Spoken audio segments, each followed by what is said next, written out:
Hello, everybody, and welcome to the Friday Night Drive semifinal preview podcast. I'm Josh Welge here with Steve Soucie. Soucie, how you doing? Not too bad. Getting ready for what should be a pretty exciting semifinals weekend, in my opinion. No doubt about it. You know, I look outside, it's a little gray, it's a little cold. It must be time to talk semifinal weekend football, and this is one of the more exciting weekends of the year. I'm going to not lie, a tad bit of wistfulness, too, because it's like the last football games you're going to watch in a high school field. So you start to get that feeling a little bit, you know? Yeah, I start to think that way too. I started thinking about it a little bit when I was coming back from quarterfinal week, and I was going, even if I go to all 8 games, I've probably only got 10 games that I'm going to get to see over the course of the rest of the season. Yeah. And I plan to go to all 8 games state final weekend, but it's just one of those things where I'm like, in 2 weeks, I'm not going to be talking about this anymore, and I don't like that. So, so it's just one of those things. It's one of those things where you look at it after the fact, and I'm always looking at it after the fact going, once we get through state finals, we get to the longest possible time before I get more time to talk about this. So, so it's definitely kind of a mixed bag of things. I'm excited for the games. I'm excited for what's going to happen. But I'm also having the stark realization that we're not going to have it for very much longer. No doubt. And I'm thankful to the good people of Nazareth and Oswego that they're scheduling their games so I can see 2 games on Saturday. So pretty thankful for that. A lot of good games to talk about. We'll do what we kind of have done the last few weeks is kind of work our way up 1A through 8A. Start with, first of all, 1A, no surprise, the NUIC and the WIVIC are going to decide who's going to be playing in Bloomington Normal next weekend. And the question I have for the first matchup is, with a little play on words, is how much stock do you put in a few things? Number one, Stockton's win over Lena Winslow, which came way back in week 2, but it was a pretty handle win. And on the other hand, how much stock do you put in the fact that Lena Winslow has been a regular at state for the last 5 years? It's just one of those things you just kind of look at. I do take a lot of stock in that previous victory because it just doesn't happen a lot. But there's also that element of, hey, we're not talking about a week 7 game. We're not talking about a week 8 game. That was played in early September. And I mean, we're a long ways from early September. Both teams have had a lot of opportunity to grow, correct mistakes, work on the things that they have been doing. And both have put together impressive resumes since. But really when it comes down to it, you look at a Lena Winslow team that, time and time again, this time of year, they step up. They do this. They get it done.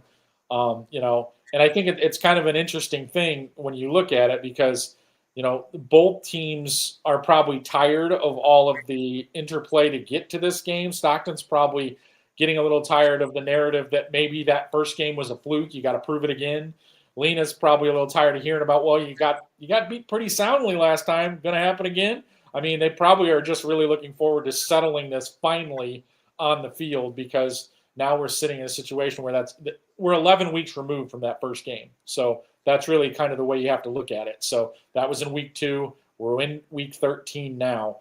11 weeks is a long time in the construct of just about anything. So, and everyone's been saying, well, when you get to the rematch, everyone thought this was going to happen. It is happening. So I think that makes for a lot of interesting threads that you can tear on and kind of try to unspool before this game gets played. I didn't do enough homework, and I'm putting you on the spot. When's the last time Stockton played for a state championship? Has they ever? It's been a while. I mean, I don't know the exact year, but it has been a while. Okay.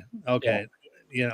Just a lot of interesting stuff going on. But that's definitely a matchup that actually I'm not going to be able to get out to in Western Illinois. But I think you and I both are going to be following that one pretty closely about what's going on in that matchup for sure. The other 1A semifinal in similar fashion, it's a rematch, but a few different things. Number one, I believe it came in week 9, and Calhoun beat Brown County. It's kind of a close game in week 9, but I feel like ever since Brown County's sort of become like one of your teams that you've kind of attached to a little bit these last few weeks. Yeah, it's kind of funny. I was talking about this a little bit with Matt Rodewald on Monday night. When I'm watching games on Saturday before I leave to go to whatever game that I'm going to, I'll click on I'll click on all the 1:00 games and take a look. For some strange reason, the first game that keeps coming up over the last couple of weeks has been Brown County. So I've watched a lot of Brown County football over the last 2 weeks, especially. I watched almost that entire Camp Point Central game because just kind of the way that the day broke down for me. So that became, I just kind of started to identify with them a little bit. I like what they're doing right now. They seem like they're an opportunistic football team. They're playing really good defense. On the flip side, so is Calhoun. They're kind of the same type of team. It's one of those games where I think really you might look at it afterwards and think that game was separated by one play. I think like one big play could literally change the outcome of that entire game. I don't think there's going to be a lot of points scored in this game. I think it literally could come down to maybe one person slipping out of a tackle somewhere and breaking off a long run. And that might be all it takes, because that's kind of what you're looking at here. Two really good defensive teams. I think the momentum right now is a little bit more on Brown County's side. But I also think Calhoun's a really good football team. So this is kind of strange when you really look at it, when you have both semifinals in this situation where you have a previous blueprint to look on with those two teams playing one another. That does not happen very often. I mean, I would be hard-pressed to go back and find a situation where both semifinals were games that were played during the regular season.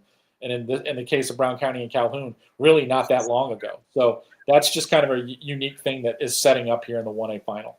It's a testament to the strength of both of these leagues and the depth of both these leagues that there's been a few rematches in the playoffs between WIVIC and NUIC schools. I mean, again, that speaks to the strength of those leagues, that you're seeing multiple teams in the playoffs and then they just kind of run into each other. Again, the 1 through 16, you know how it is. It's north-south. You're bound to run into each other, not being a 1 to 32 seeding system. And out of curiosity, by the way, because since I can't let things get to me like this, Stockton last played in a 1A final in 2012. I just looked it up because I was curious. But no, it's definitely, like you said, with these two conferences, you just kind of look at it and say, I think there's going to be one or both of those conferences are probably going to be represented in the finals. It's happened a whole bunch of times. Last year was really a deviation from that because of a unique situation with Belleville-Altoff that obviously isn't going to happen anymore. But it's these two conferences. You go to the previous state final, same situation. It was a WIVIC against NUIC. The year before that, same situation. The teams may changed a little bit, and even that hasn't changed that much recently. But it's those two conferences. When you look at the bracket on bracket pairings night, that's the first thing that I look for in 1A. Where are the NUIC teams placed? Where are the WIVIC teams placed? And who are the two most likely to get there? And now we're guaranteed to have that matchup again in another 1A final. Yeah, I'm just glad that, and I have no dog in the fight, that each of these conferences are going to be represented at state, because that's pretty exciting. I'm looking forward to that, looking into the following weekend. Turn to 2A, and all right, I'm going to ask the question that's been a question before. Maybe not can anybody beat Wilmington. Can anybody give Wilmington a game? My God, they're just on a roll. Yeah, it's really like I haven't gone the last couple of weeks. I'm going to go see that as my second game this week, just because I think I've probably gone 20 to 25 years of my life with seeing at least one Wilmington playoff game every year. So that streak would have been in danger, if I hadn't been able to see that. It's right now I am wondering the same thing, because, I mean, you look at this El Paso Gridley team has had a very fine season. They haven't lost, and they've done pretty well in the playoffs. They've beat some good teams, and they beat them fairly convincingly. But I can't get over this one little fact that I look at when it comes to this. And I know comparative results aren't everything, but it's what I do a lot, so I can't help it. But earlier in the regular season, El Paso Gridley beat Tri-Valley by 3 points. Last weekend, Wilmington beat Tri-Valley 49-7. So it's just, I know there's been some distance between those games and whatever, but I think that just kind of tells us where we're at right now. Wilmington, despite the fact that they have a loss in the regular season, is a pretty substantial favorite here. I think they're a pretty substantial favorite to hoist the big trophy next weekend too. The other semifinal, Merle, Forsyth, and Arthur. I think I read in your preview that Merle Forsyth is going for their 10th championship game appearance in 20 years. It feels like it's more than that. It feels like every year that team is appearing on the radar, and here they are once again. It's actually 10 out of the last 21, but I get your point. So, it does feel a different. I mean, they've bounced around a little bit between 1 and 2A. over that situation, because going back to that 2012 game, for example, that was Maroa Forsyth beating Stockton in a 1A final. So they've kind of moved back and forth, but the one thing has remained constant, that this program, especially in the postseason, is a really, really tough out. Last year, to be honest with you, they kind of got overwhelmed a little bit in that final game. And there were a lot of people that were thinking that they could hang in there in that game, and they really didn't. This has kind of been one of those hurdles for them. They can get here, and they've gotten here often, but how do they perform in those games? Because despite having reached a lot of title games, they haven't hoisted the big trophy as many times as obviously they would have liked. Nope. We're going to move on to 3A. Souce, one of the best matchups that I like of the weekend on that north half of the bracket. Richmond Burton playing Byron. I think I asked you a little bit ago when the last time those two teams played, and I think I originally thought it read 2022, and I was like, wait, they didn't play. And then I went back. I'm like, oh, wait a minute, it's 2002. I mean, that's quite a bit ago. I mean, these two programs, two of the best in their sort of area of classifications. I mean, Richmond Burton has really not been tested a whole lot really all year. Byron, really impressive win over IHSA Catholic. What do you make of this matchup? I think it's one of the better ones of the weekend. Yeah, it's pretty interesting. You look at these two schools, and like you said, you got to go back to 2002 to find the last time these two teams met in the playoffs, which is actually a 4A game, believe it or not. Byron's enrollment used to be a little bit higher.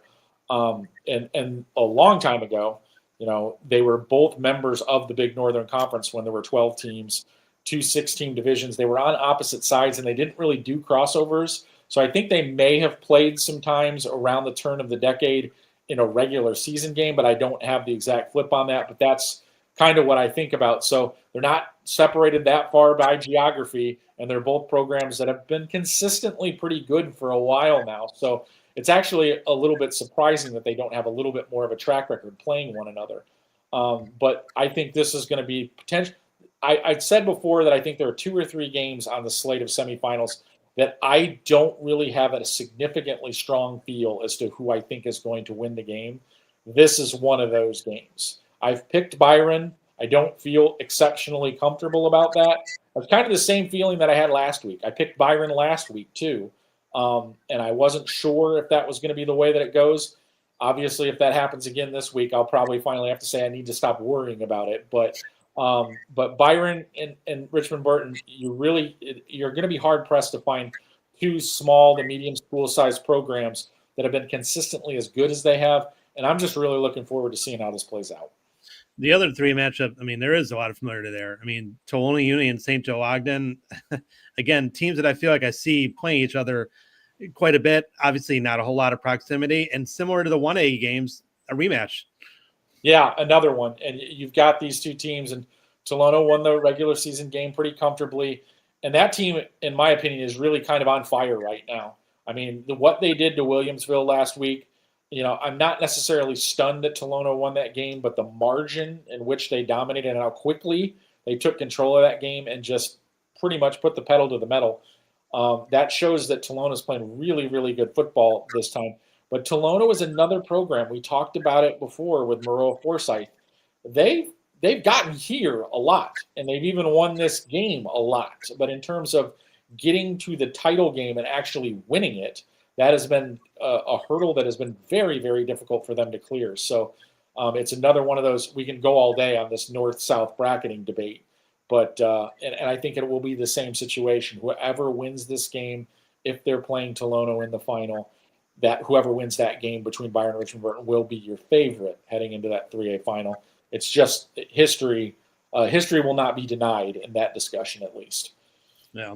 Moving up to 4A, top half of the bracket, a matchup that we've kind of been circling ever since the brackets came out, maybe even before that time. Montini playing Morris. You could say it's a Class 4A championship game. I will not say that, but I do think that these are 2 of the favorites for sure. I don't know, Souce. I really wonder about this game. Montini has been on such a roll. Really, nobody's challenged him. Morris, on the other hand, they took that week 9 loss to the out-of-state team. Unusual game. They turned it over like 30 times, it felt like. But then they played that super high scoring video game like score against Metamora. Then they barely squeaked out that win over Geneseo. I mean, I definitely don't count them out in this game, but it does give me a little bit of pause with them going to Montini. I think the two teams are kind of in a little bit of different places right now. Morris is doing what they have to keep advancing, and that's kind of been, I guess, where they've been over the second half of the season, doing what they have to do, getting W's, not really caring about style points. Montini's just been smashing people. I mean, that's really what it comes down to. I mean, it's like, put whatever obstacle you want in front of us. We're just going to wipe that off the table and go to work. And I thought that this might happen. I'm not really all that surprised by this, because I think if I were to make a list of teams that have made a significant downshift in schedule quality from the regular season to the postseason, I would say Montini would be very close to the top of that list. That where the level of competition they played in the playoffs is actually worse than what they've played in the regular season. You don't see that very often. You've seen it here, and they've responded in kind. I mean, I expected Montini to win last week. I did not expect them to shut out Coal City. And that's just another testament to how good I think this football team really is. And if Morris, doesn't put their foot down early in that game, I think they could see it get away from them pretty quick. Because if they do what they've done the last couple of weeks, try to get into a shootout here, I don't like their odds. I'll be completely honest with you. I think Montini has shown time and time again that if you want to play that way, they will, and they're probably going to come out on top. Yeah, I mean, a few years ago, Montini, the biggest thing was just for them getting into the playoffs. That was the biggest struggle. I mean, the fact that they went 9-0 in the Catholic League, that probably should have set off some alarm bells for the 4A field. The fact that they did that, and you mentioned, I mean, their defense has been tremendous, and their offense. I mean, I just wonder if Morris has seen that kind of speed and that kind of skill position guys that Montini has. We'll see. It should be an interesting game. Other side of the bracket, Rochester and Breeze Central. Rochester, not a stranger to this. Breeze Central, I believe I read in your story that this is their first semifinal appearance. Yes, it is their first semifinal appearance. And the thing about them that is kind of interesting is this a program that's kind of been, I guess, flirting with this, with this type of advancement for several years. And it just doesn't seem like they've been able to quite get over that quarterfinal hurdle and get themselves here. And then, unfortunately for them, they run into another big hurdle in Rochester. Right, yeah. Responsible for knocking them out before this stage multiple years, especially over the last 10 years. It seems to happen almost every year. Breeze Central comes in, good solid record, and then they end up getting into a game with Rochester where Rochester's like, oh, do we need to score 50 to win this game? Okay, let's do that. I mean, but that's what it comes down to. Rochester's an interesting team this year. I don't know if they have quite the firepower that they've had in years past, but I think they might be a little bit better on defense. So it's kind of a mixed bag for them. But I do think Rochester's once again probably the favorite in this game to take them and move on to the final. Yeah, I would agree. I think we're going to take a quick break, hear from our sponsors, come back and talk about the next four classes. SGKR Injury Attorneys tackles the toughest cases. I'm Matt Rundio. When life throws a flag, we go on offense to protect your rights. Don't get sidelined. Score a touchdown with SGKR. Visit us at sgkr.law. At Oliver's, we are proud to serve our community. We serve up great customer service, quality products, ease of shopping, and we serve up delicious barbecued sandwiches at our fundraiser cookouts. So stop by Oliver's, 748 North Brenton and Dixon, and help fund our local clubs and events.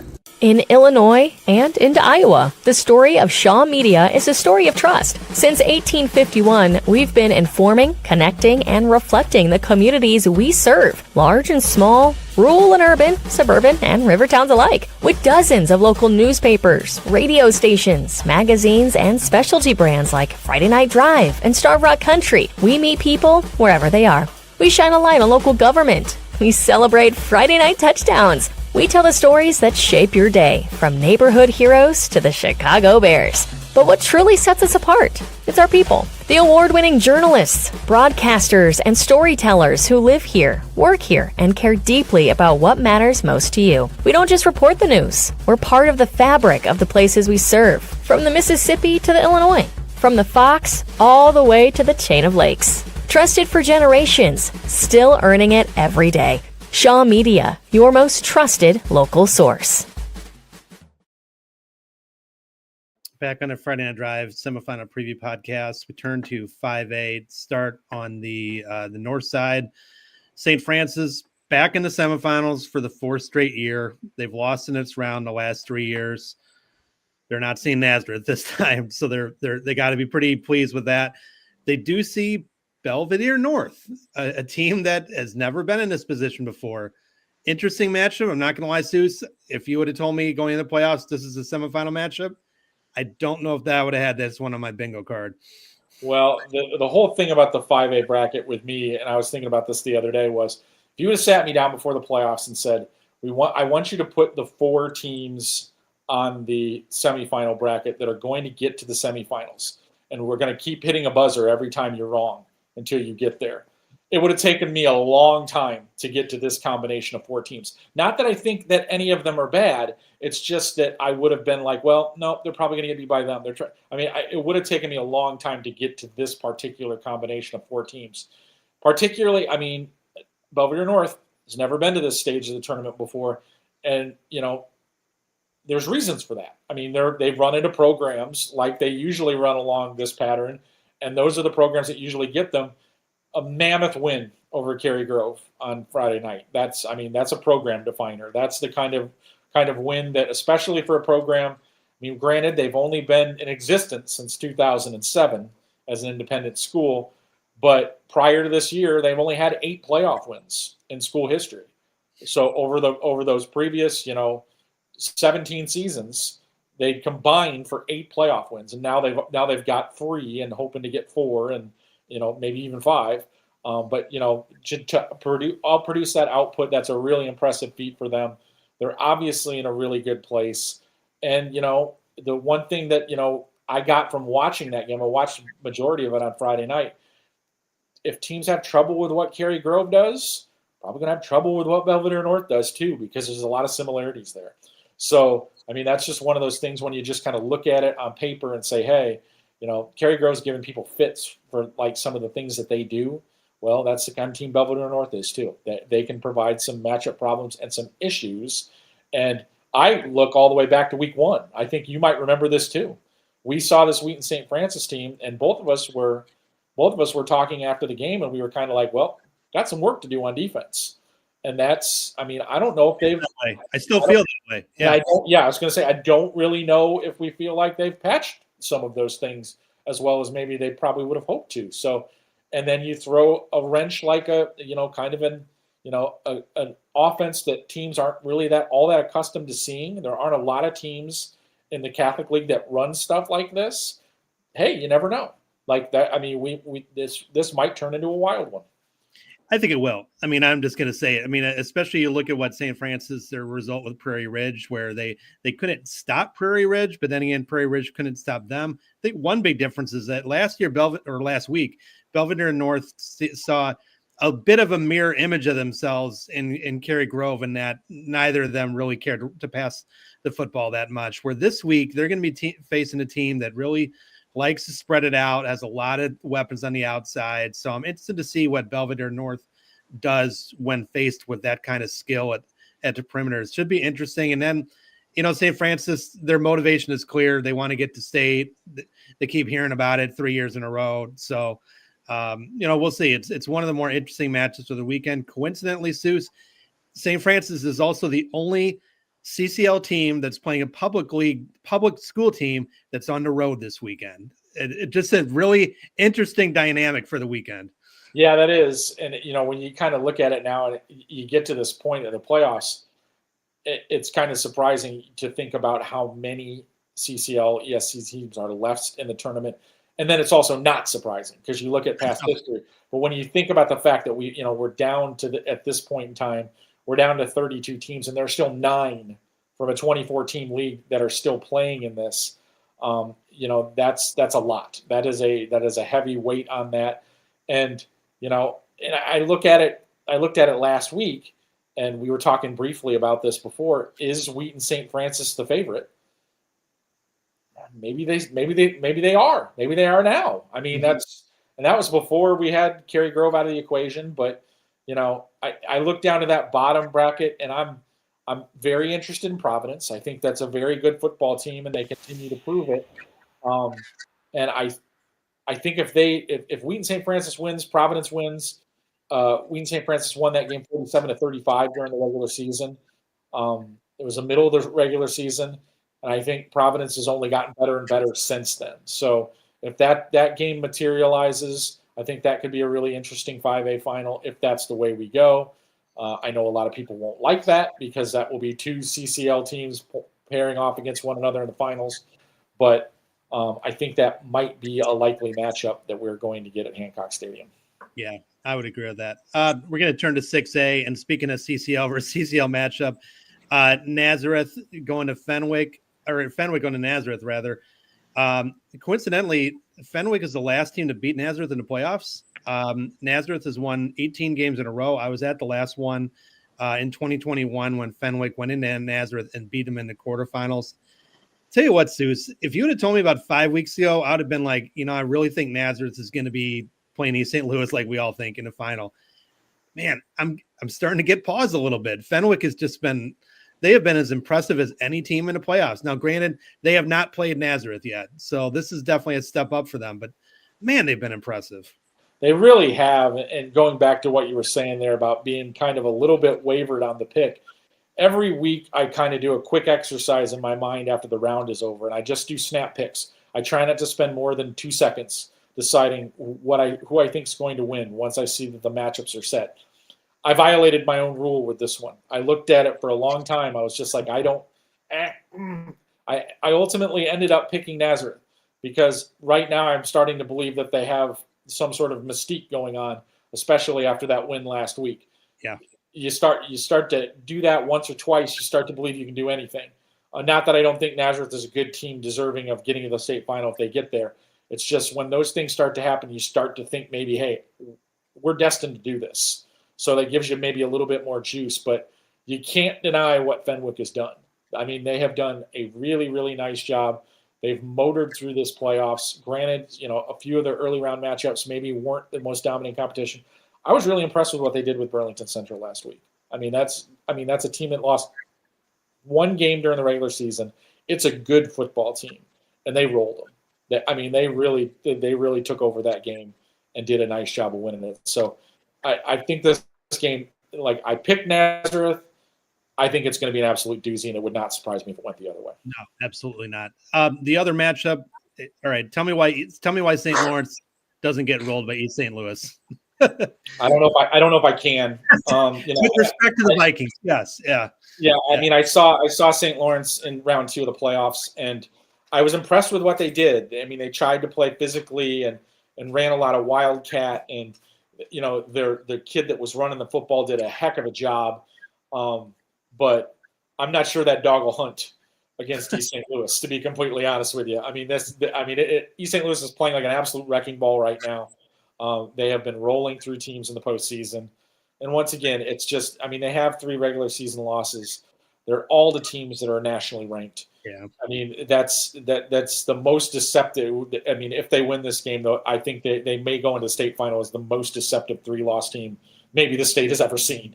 I mean, that's really what it comes down to, because this is a really, really good football team. And I think right now getting in their way is going to be a very, very difficult task for whoever draws that assignment the rest of the way. Yeah, agree on that. Moving up to 7A, ever since the playoffs started, even before that, I've really loved Batavia, the way they're playing, the way their defense is playing. I love the quarterback. The running backs are doing good. I'll tell you what, this is a tricky game for them, though. Going to St. Rita. St. Rita's got something going on right now. They're playing at their place. They have a veteran quarterback as well. Man, I still think I like Batavia in this game, but I got a little bit of pause too. Well, it shows how much I know. I was into that semifinal game. I was a little worried about St. Rita's offense. So, scored 56 points, shut me up real good. But once again, I think this is another team that is really just riding a wave of momentum. And I think it goes all the way back to week 9 of the regular season when, for all intents and purposes, they weren't sure. I think that ultimately they would have gotten in as a 4-5 team, but they entered week 9 as a 4-4 team playing IC Catholic, and they really kind of overwhelmed them in that week 9 game. Won that, got themselves into the field, and so they're sitting there at 5-4, feeling pretty good about themselves, and they've gone through what I think is a pretty impressive line of teams to get here and done it in different ways. I mean, sometimes they've leaned on their defense. Sometimes they've had to do, things here and there to get it done. And they just keep finding a way. And I think this is a pretty experienced roster that, once again, yet another one of these teams that gets the advantage of having to be absolutely battle tested because they have not had a week off. Like, all season long, every team they've played has been a team that if they don't play well, they could get beat. And eventually you just kind of form a callus. You get used to having to just bring a great effort every week, and that's really benefiting St. Rita right now. 7A is interesting in that you have two of the best, I'm just going to say best public school programs in the larger classes going against Catholic League teams. I mean, I'm just going to throw it right out there. I mean, it's a very interesting dynamic that is unique to that class. Yeah, it really is. And when you're talking about these games, it's one of those things that, like, I get into this mode where I'm like, man, I really wish we had the ability to, like, line up a bunch of semifinal games at one site so I could watch multiple games, because I'd really like to see both of these games in 7A. But if I had to rank them 1 through 16 on the board, they might be in the middle of the pack. Right. Like, that's how good these games are. It's like, I'd really love to see either one of these games. Like, I wish that one of them was televised so I could watch it later. Like, it's just, I mean, I probably will end up going and finding a stream somewhere and watching if they turn out to be pretty good games. But yeah, it's really definitely an interesting situation. And, just kind of, I guess the expectation would be that they would win. Brother Rice has kind of gone through these first 3 rounds meeting expectations and doing it in such an impressive fashion that everybody's like, yeah, Brother Rice has got this. So I'd like to think that that Downers Grove North is going to give them a little bit of resistance here. But what they've done so far leads me to believe maybe that might not be the case either. This team is playing excellent football right now. I mean, I've had them ranked second in the power rankings for a long time, primarily because I remember what they did against Mount Carmel. They played pretty competitively with them in that game. I watched that entire game, and I just was really impressed with what they did. But that's a good Brother Rice football team. I was going to say, everybody talks about Mount Carmel, and rightfully so. I mean, they're going to go down to one of the better probably teams that we've seen. But, man, Brother Rice, they're just quietly going about their business, just demolishing everything in their path. I'm going to say with Downers Grove North, I think for them to have a chance, they're going to have to do a few things. I think they're going to have to keep it into a game like they did with Glenbard West, low scoring. Their defense has been great in the playoffs. They've held down some really good offenses. And then Olin Lance is just going to have to elevate the guys around him. I mean, it's very difficult to run against that Brother Rice defensive line. Kind of an understatement there. So, he's just going to have to I told Joel Bennett on our podcast the other day, I mean, that's his short passes might be their running game against Brother Rice. So, we'll see. Downers Grove North is battle tested too. I mean, they got 6 seniors that were sophomores on that runner up 2 years ago. So we'll see. That game actually will be in WCIU at 4:00. So I won't get to see it live, but I am going to definitely record it to watch it later. Turning up to Class 8A, I'm going to start with the matchup Mount Carmel against Fremd. You saw Mount Carmel last weekend. I don't know where you want to go with this. I love Fremd. I mean, I think Johnny O'Brien he's as good as advertised. I love their defense. I hate the opponent they're playing this week. I hate their opponent because who they're playing. Yeah. Yeah. I was just kind of looking at that Mount Carmel Lincoln Way East game going, I know Lincoln Way East had some injuries and some things of that nature, but I still believed all along that, and there's some evidence to back this up. I still believed all along that Lincoln Way East was probably the second best team in 8A. I believe that. And then seeing how Lincoln Way East just, basically couldn't do anything against Mount Carmel. And it was more evident on defense, where it was a situation where it felt like Mount Carmel could do pretty much whatever they wanted. And they have so many weapons and so many things. And you just watched them. And like I was talking about with Matt on Monday night, they take Marshawn Thornton, who's their standout sophomore wide receiver, and just for kicks, line him up at defensive end just to see what happens. Yeah. And then they do that for a while, and he's terrorizing the backfield. And I'm like going, this almost seems unfair. It's like they can just plug and pop and place these kids in here, and they've just got so much talent. And this is no offense to Friend. I think they're a very good football team. And I've watched Johnny O'Brien on tape, and I think he's great, and I really think he's a very good player.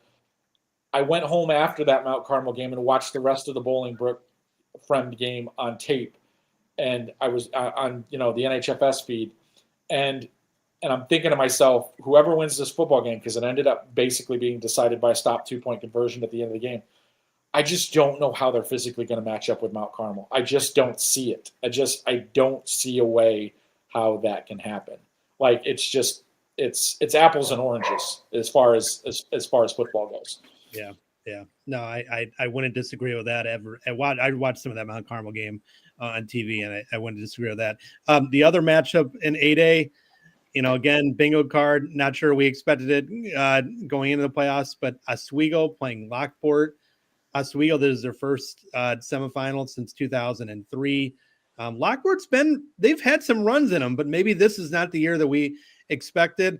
I think we kind of look at these teams. I talked to Oswego coach Brian Cooney, and he said that Lockport reminds him a lot of themselves. I mean, where they just play a lot of close games and just kind of figure it out. I think it's going to be a low-scoring game. What do you make of this one? Well, I'm not proud of this, but Lockport started the season 1-3, and there were multiple weeks in the middle of the season where they weren't even in my playoff projection. And I struggled with that on a week-to-week basis because I just felt like so many of their games were close. And then I'd look at their upcoming opponents, and I'd be like, I don't know if they can get that game. I think it's going to be close. And before you knew it, Lockport started turning those games into W's. They were narrow W's, but the system doesn't matter in terms of qualification. Just get the W's. So, and before you knew it, they had strung together 5 or 6 wins in a row. And I'm like, I almost didn't recognize that it was happening. But over the last couple of weeks, I've started to see a few hallmarks of when Lockport has had some great success. And when they do that, they're playing exceptional defense. And that's certainly what they're doing right now. Last week, great notification of that. Shutting out a Barrington team that was scoring 40-plus points on the regular. So to hold that team completely off the scoreboard surprised me. The fact that they won didn't necessarily shock me all that much, but the fact that they turned that into a pretty comfortable victory. They put up 5 touchdowns themselves, didn't give up anything. That's really, really impressive to me. So I look at this game, and like you said, Coach Cooney's talking about how, kind of mirror images. I think this is just going to be a rock fight. I really do. I think this is just going to be they're both going to try to just grind at one another and hope to wear out the other one. And I think in the fourth quarter, you're probably just going to have guys just, gassed because they've just been, pushing for every extra inch the whole way. So whoever can survive this one may be getting that berth to the state finals. Yeah, it should be an electric environment. I mean, it's a 5:00 Saturday, so it's going to be an early evening game in the cold on the grass field. We'll see maybe a little mud, who knows, but it should be a lot of fun and just exposure for these two really good programs. That maybe it's a surprise, but they're really good teams. I mean, it's just, they've come through in the playoffs with some really good wins. So yeah, it should be a lot of fun. I'll be there on Saturday. Soucie, before we take a break or before we get out of here, any parting thoughts for semifinal weekend? This has the potential to be a really, really interesting week just because of so many games that there's a lot of backstory behind them. It's like we don't have a lot of matchups out there that are completely out of the blue where we don't have much to tie it up or say, hey, this is what makes this game interesting. There's just so many of them. So I'm just really interesting to see it all unfold. Unfortunately, none of it is unfolding on Friday night. I didn't expect any of it to, but for about a 6 or 7 hour span on Saturday afternoon, I'll be glued to the game I'm watching and half glued to the screen trying to keep up with the other 15 games. No doubt. Should be a lot of fun. Everybody have a great week. Thanks for tuning in. Have a great semifinal weekend, and we'll talk to you next